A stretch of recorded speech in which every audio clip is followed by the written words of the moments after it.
Praise the lord. ఈరోజు మీకోసం జీవమగల దేవుని మాట. యోబు గ్రంథము 36వ అధ్యాయము 15-16 వచనములు. శ్రమపడు వారిని వారికి కలిగిన శ్రమ వలన ఆయన విడిపించును, బాధ వలన వారికి విధేయులుగా చేయును.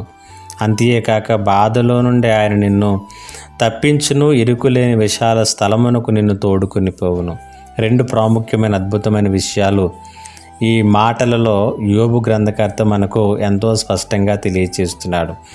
బాధలు, శ్రమలు ఎందుకు వస్తాయి అని మనం ఆలోచన చేసినట్లయితే దానికి ఆయన ఇస్తున్నటువంటి సమాధానం ఏంటంటే, బాధలు మనలను విధేయులుగా మార్చటానికంట. మనం ఎక్కడైతే దేవునికి లోబడటం లేదో అక్కడ లోబడటానికి, మనం ఏదైతే సరిచేసుకోవటం లేదో బాధలు, శ్రమలలో మనల్ని మనం సరిచేసుకోవటానికి దేవుడు వాటిని మనకు పాఠాలుగా పంపిస్తాడనేటువంటి సత్యాన్ని తెలియచేస్తున్నాడు. అలాగే ఆ బాధలలో మనల్ని కృంగతీయడం ఆయన ఉద్దేశం కాదు, కానీ మనం ఎప్పుడైతే విధేయతను నేర్చుకుంటామో, మనం ఎప్పుడైతే ఆయన అనుకున్న రూపంలోనికి ఆ శ్రమ ద్వారా వస్తామో వెంటనే ఆయన అంటున్నాడు, ఆ శ్రమ నుండి విడిపిస్తాడు, ఆ బాధల నుండి తప్పిస్తాడు.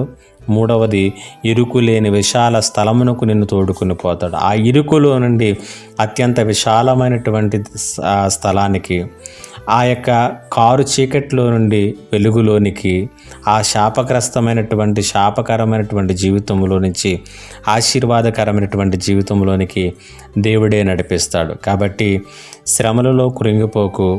ఆ శ్రమలు ఎందుకో తెలుసుకుని సరిచేసుకుంటే సరైనటువంటి విధానంలో దేవుడు నిన్ను ఆశీర్వదిస్తాడు. దేవుడి మాటల చేత నిన్ను దర్శించి బలపరచునుగాక.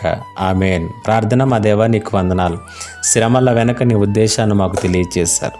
ఒకవేళ మేము శ్రమ పడుతూ ఉన్నప్పుడు మేము ఈ ఉద్దేశాలను గ్రహించి మా జీవితాలను సరిచేసుకుని దీవెనకరమైన జీవితంలో నడిచి వెళ్ళటానికి కృప చూపించమని యేసు నామములో అడుగుచున్నాను తండ్రి.